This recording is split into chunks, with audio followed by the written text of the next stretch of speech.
په افغانستان کې ډول ډول خواړه شته دي چې له ډلې یو د کلپاچه په نامه خواړه دي چې د ژمي په موسم کې هم زیات خوړل کیږي.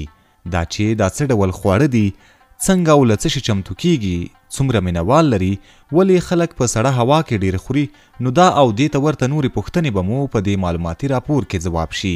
دا چې دا خواړه د ذبح شوو څارویو د سر او پښو له غوښې څخه چمتو کیږي، په پیل کې یې د پلورونکو څخه اورو.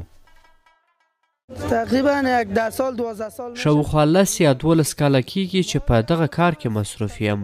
موږ دغه کلا او پاچه په خپله له قصابانو اخلو، بیا یې پاکوو، له هغه وروسته یې دلته پلورو.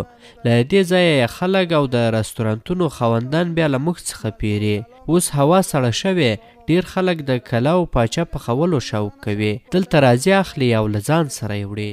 والا مردم خصوصا مردم کابل د افغانستان ټول خلک کلا او پاچه خوښوي، په ځانګړي ډول کابل خلک یې بیا ډیر خوښوي ځکه چې هم خوندور او هم صحي خواړه دي، له بلې خوا اقتصادي هم دي.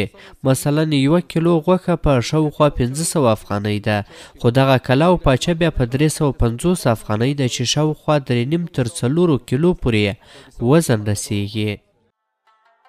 دا د کابل ښار په منډوي سیمه کې هغه کوڅه ده چې د کلپاچې پخولو ډیر رستورانټونه پکې شته دي. ورځو له دوی سره د دې خوړو په تړاو خبرې کوو چې څنګه چمتو کیږي، څومره مینوال لري او ولې خلک په سړه هوا کې ډیر خوښوي. زما شاوخوا 15 کاله کیږي چې د کلا او پاچې خوړو آشپزي کوم. موږ ته د څارویو د سر او پښو غوښه قراردادي راوړل کیږي، هلته هم پاکه شوي وي، بیا یې موږ هم دلته پاکوو. له هغه وروسته یې لوی دیګ ته اچوو، ځینې د دیګ مسالې هم ور اضافه کوو لکه مرچ، اوږه او ورته نور شیان. بیا کله او پاچه په دیګ کې 12 ساعته ایښوو چې د خوراک لپاره تیار شي، ځکه موږ یې باید ښوروا هم سهار وختي له چای څښلو سره چمتو کړو د خپلو مشتریانو لپاره. مشتریان شکر الحمدلله راضي سن. تقریبا زموږ مشتریان شکر الحمدلله خوشاله دي. موږ دلته شاوخوا 20 کاله کاري تجربه لرو. کله او پاچه ګرم او قوي خواړه دي، کله چې ژمی کیږي نو زموږ مشتریان ډیریږي. په اوړي کې داسې وښایه چې 20 سلنه وي، خو په ژمي کې 100 سلنه مشتریان لرو. په اوړي کې کله پاچې خوراک بیه ارزانه وي، خو په ژمي کې بیا ان تر 1500 افغانیو پورې پورته کیږي، او لامل دا دی چې مینوال یې ډیریږي.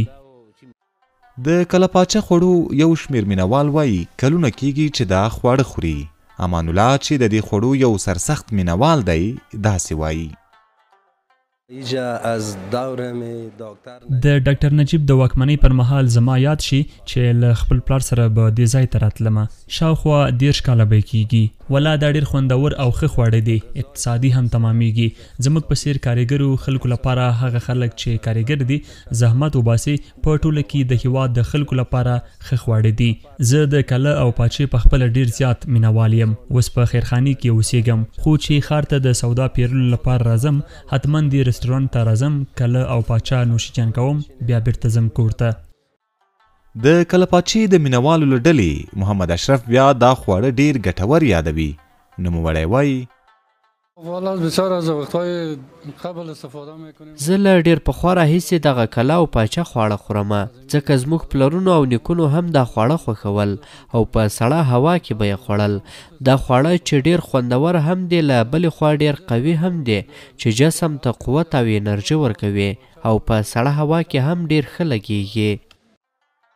کلپاچه په افغانستان کې یو له ډیرو پخوانیو وختونو څخه پیژندل شوي خواړه دي. دا چې دا خواړه ډیر خوندور دي، له بلې خوا اقتصادي هم دي چې د یو شمیر مینوالو د خوښې وړ ګرځېدلي دي.